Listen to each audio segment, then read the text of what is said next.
Chères Jautranciennes, chers Jautranciens, bonjour. Vous allez pouvoir suivre avec un léger différé notre commémoration du 8 mai à Jouarre dans le strict respect des mesures barrières. Donc nous sommes 5 personnes, donc en dessous du seuil de 6 autorisés.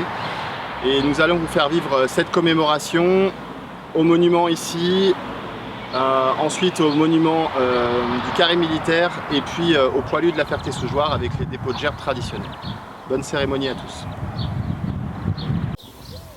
Attention pour les couleurs, envoyez!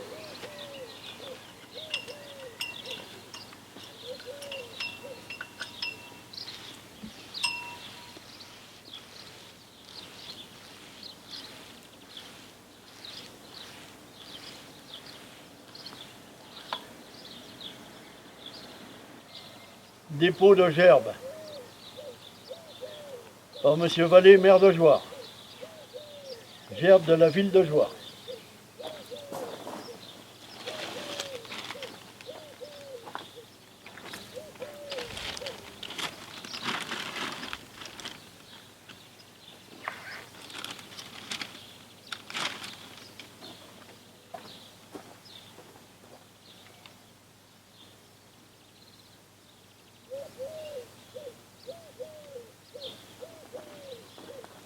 Dépôt de gerbes pour la fraternelle de Jouarre par son président Claude Potin.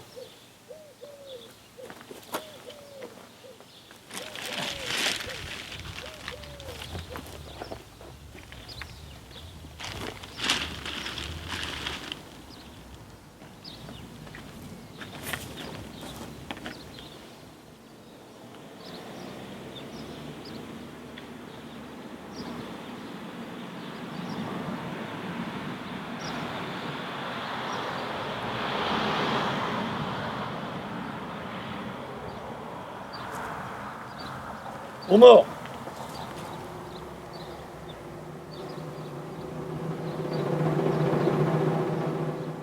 Je vous demande d'observer une minute de silence.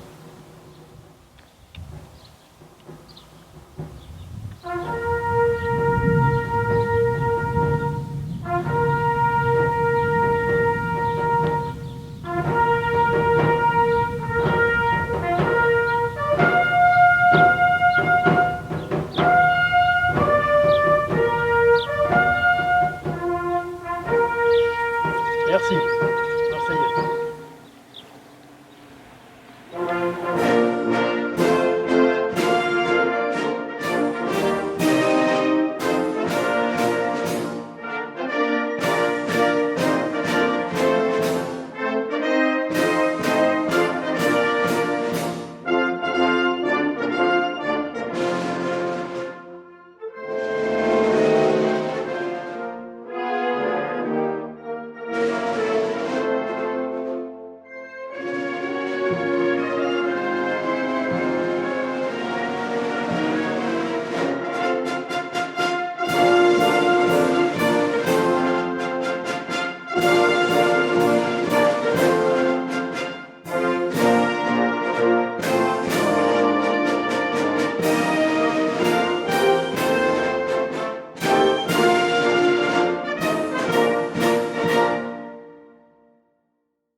Lecture du message de Monsieur le Président de la République.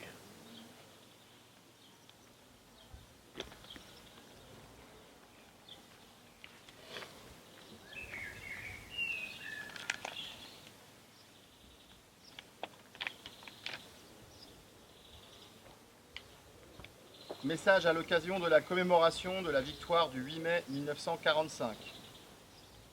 Ce 8 mai ne ressemble pas à un 8 mai. Il n'a pas le goût d'un jour de fête. Aujourd'hui, nous ne pouvons pas nous rassembler en nombre devant les monuments de nos villes, sur les places de nos villages, pour nous souvenir ensemble de notre histoire. Malgré tout, la nation se retrouve par la pensée et les 1000 liens que notre mémoire commune tisse entre chacun d'entre nous, cette étoffe des peuples que nous agitons en ce jour dans un hommage silencieux. C'est dans l'intimité de nos foyers, en pavoisant nos balcons et nos fenêtres, que nous convoquons cette année le souvenir glorieux de ceux qui ont risqué leur vie pour vaincre le fléau du nazisme et reconquérir notre liberté. C'était il y a 75 ans. Notre continent refermait grâce à eux le chapitre le plus sombre de son histoire, 5 années d'horreur, de douleur, de terreur. Pour notre pays, ce combat avait commencé dès septembre 1939. Au printemps 1940, il y a 80 ans, la vague ennemie avait déferlé sur les frontières du Nord-Est et la digue de notre armée n'avait pas tenu. Nos soldats, pourtant, s'étaient illustrés à de nombreuses reprises, ceux de Montcornet, d'Abbeville, de Gembloux, de Stone, les hommes de Narvik, les cadets de Saumur, l'armée des Alpes avaient défendu avec vigueur notre territoire et les couleurs de notre pays. Ils sont ceux de 40. Leur courage ne doit pas être oublié. Au crépuscule de cette étrange défaite, ils allumèrent des flambeaux. Leur éclat était un acte de foi et, au cœur de l'effondrement, ils laissaient poindre la promesse du 8 mai 1945.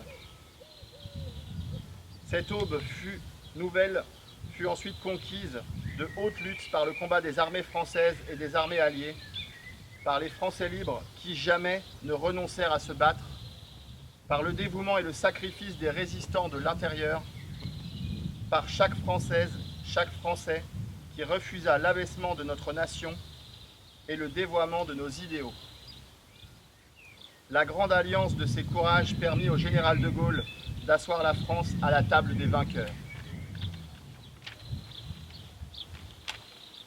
La dignité maintenue, l'adversité surmontée, la liberté reconquise, le bonheur retrouvé, nous le devons à tous ces combattants, à tous ces résistants.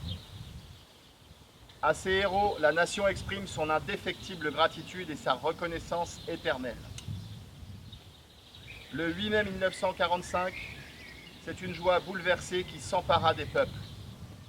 Les drapeaux ornaient les fenêtres, mais tant d'hommes étaient morts, tant de vies étaient brisées, tant de villes étaient ruinées. À la liesse succéda la tristesse et la désolation. Avec le retour des déportés, les peuples découvrirent bientôt la barbarie nazie dans toute son horreur. Rien, plus jamais, ne fut comme avant. La fragilité révélée de nos vies et de nos civilisations nous les rendit plus précieuses encore. Au bout de cette longue nuit qu'avait traversé le monde, il fallait que l'humanité relevât la tête. Elle venait de découvrir, horrifiée, qu'elle pouvait s'anéantir elle-même, et il lui fallait désormais refaire le monde, de fond en comble, ou, à tout le moins, empêcher que le monde ne se défasse, selon les mots de Camus. Ce fut l'heure en France de l'Union nationale pour fonder les beaux jours annoncés par le Conseil national de la résistance et bientôt retrouvés. L'heure en Europe de l'effort commun pour bâtir un continent pacifié et fraternel. L'heure dans le monde de construire les Nations Unies et le multilatéralisme. Aujourd'hui, nous commémorons la victoire de ce 8 mai 1945, bien sûr, mais aussi, mais surtout, la paix qui l'a suivi. C'est elle la plus grande victoire du 8 mai, notre plus beau triomphe, notre combat à tous, 75 ans plus tard. Vive la République, vive la France.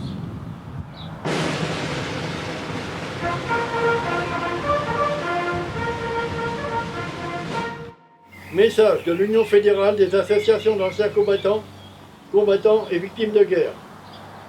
Aujourd'hui, un impératif de santé publique ne nous permet pas de tous nous rassembler pour commémorer le 75e anniversaire de la fin de la guerre de 39-45. 75e anniversaire de la capitulation de l'Allemagne nazie. Dans les années 30, les démocraties européennes occidentales étaient restées sans réaction face à la montée de pouvoirs totalitaires, principalement en Italie et en Allemagne. Le réarmement Le réarmement de celle-ci était pourtant le signe d'une menace sur la paix en Europe. L'invasion de la Pologne, le 1er septembre 1939, par l'armée allemande, déclencha un conflit qui durera 5 longues années et embrasera toute l'Europe. Le 10 mai 1940, l'armée allemande menait son offensive dans le nord et l'est, intégrant au combat d'une force mécanisée une aviation d'attaque au sol. Les troupes françaises et anglaises, non préparées à ce type de guerre, furent bousculées. Après la percée des Ardennes par les divisions blindées allemandes, elles furent encerclées face à la Manche, tandis que d'autres divisions ennemies fonçaient vers les côtes de l'Atlantique et sur Paris. Le désastre de mai 1940 amena la France à cesser le combat et à demander un armistice qui fut signé le 17 juin. La France occupée par l'armée allemande était coupée en deux zones.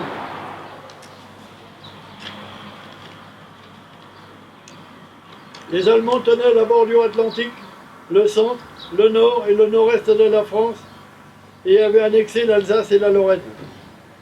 Dès le 18 juin de l'Angleterre, le général de Gaulle adressait son appel aux Français, affirmant que le combat continuait et sa certitude d'une victoire finale.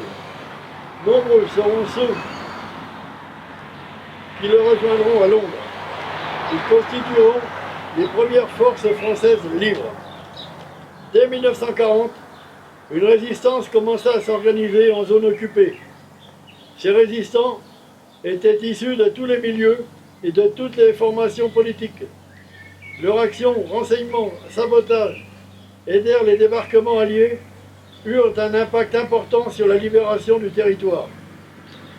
Traqués par la Gestapo et la milice, inféodés aux occupants, ces hommes et ces femmes ont payé un lourd tribut. 80 000 morts, fusillés, déportés ou disparus, dont Jean Moulin. À l'extérieur du territoire national, la France reprend le combat. Les forces françaises libres se battent aux côtés des unités alliées. À Pierre Aquel, dans le désert libyen, puis ce qui était devenu l'armée d'Afrique fut engagée dans la campagne d'Italie. Ces unités de la France libre participèrent au débarquement de Normandie le 6 juin et à celui de Provence le 15 août. Elles furent de tous les combats jusqu'au cœur de l'Allemagne. C'est par le sacrifice de ces soldats, de ces résistants, que la France obtint sa place dans le camp des vainqueurs. C'est par ce sacrifice de ces femmes, de ces hommes, que nous devons d'être libres aujourd'hui. Nous leur devons également d'avoir conçu et mis en place le système social et de santé publique qui nous permet de lutter aujourd'hui contre le nouvel ennemi invisible, mais pourtant meurtrier. Aujourd'hui, en ce 8 mai 2020, comme chaque année, nous rendons hommage à ceux qui ont donné leur vie pour que nous demeurions libres et nous affirmons notre foi en leur France et en notre République. Vive la France, vive la République. Bravo, drapeau poudrier.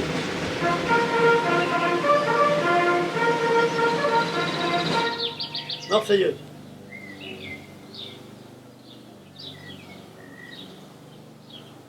Allons enfants De la patrie, le jour de gloire est arrivé. Contre nous de la tyrannie, l'étendard sanglant est levé. L'étendard sanglant est levé. Dans le pays, ces féroces soldats qui viennent jusque dans nos bras, égorger les fils aux armes, citoyens, formez vos bataillons, marchons, marchons, qu'un sang impur abreuve nos sillons. Bien, la cérémonie au monument est terminée. cérémonie à laquelle nous associons, comme à chaque fois, les représentants des corps constitués, les représentants des enseignants, les parents d'élèves, les représentants des associations et toutes les jautranciennes et jautranciens qui ont l'habitude de se joindre à nous pour cette commémoration. Nous allons poursuivre en allant au carré militaire, puis nous allons poursuivre en allant au poilu de la Ferté-Saugeois pour les dépôts de gerbes habituels. Dépôt de gerbes au carré militaire. De la part de la ville de Jouarre, par monsieur le maire de Jouarre. Monsieur Valémaire de Jouarre, pardon.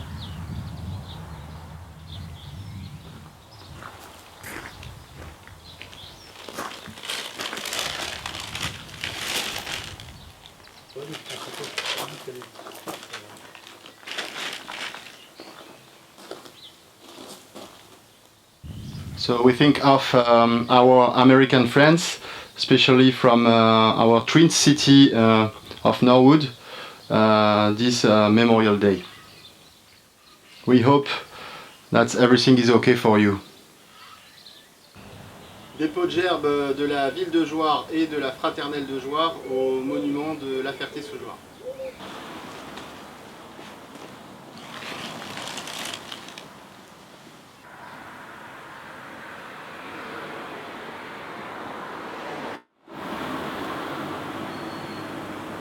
Allons enfants de la patrie, le jour de gloire est arrivé.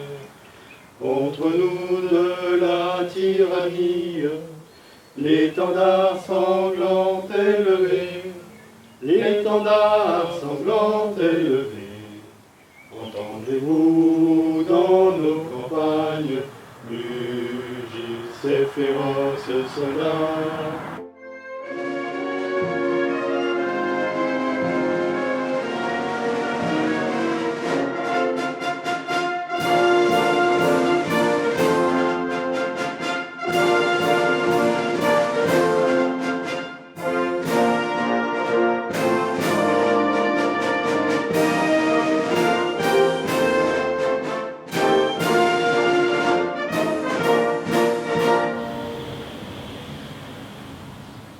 So in this special day, a short message for our friends from Brice Norton Basis Royal Air Force, especially to John and all the colleagues. So we commemorate with you in our Earth.